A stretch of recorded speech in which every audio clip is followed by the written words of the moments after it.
সম্মানিত উপস্থিতি, আজকে আমরা কেন্দ্রীয় ঘোষিত বাংলাদেশ জামাত ইসলামী 11 এপ্রিল থেকে 25 এপ্রিল পর্যন্ত দাওয়াতি যে পক্ষ চলছে তার একটি অংশ আজকে আমরা 1 নম্বর ওয়ার্ডে মাস্টারপাড়াতে বের হয়েছি। তো আমাদের সঙ্গে আজকের এই প্রধান অতিথি হিসাবে ছিলেন আমাদের জয়পুরহাট বাংলাদেশ জামাত ইসলামী শহর শাখার সম্মানিত সংগ্রামী নায়েবে আমির মৌলানা আব্দুর রহিম। তিনি আমাদের মাঝে সংক্ষিপ্ত কথার মাধ্যমে আজকে আমরা এই দাওয়াতি কাজ এখানে সমাপনী করব আজকের জন্য। আলহামদুলিল্লাহ, বাংলাদেশ জামাত ইসলামী চাই এই বাংলাদেশে একটু কল্যাণমূলক রাষ্ট্র তৈরি করতে।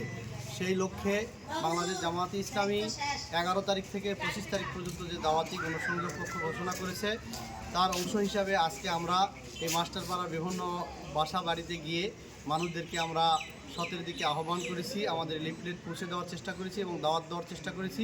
আগামী দিনে এই বাংলাদেশকে যেন সন্ত্রাসমুক্ত, চাঁদাবাজ মুক্ত একটি কল্যাণ রাষ্ট্র তৈরি করতে পারি, এই লক্ষ্যে আমরা মানুষদেরকে আহ্বান করতেছি।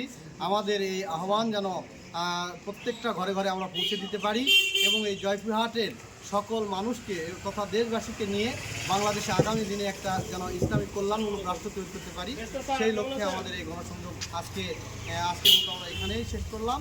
আসসালামু আলাইকুম ওয়া রাহমাতুল্লাহ।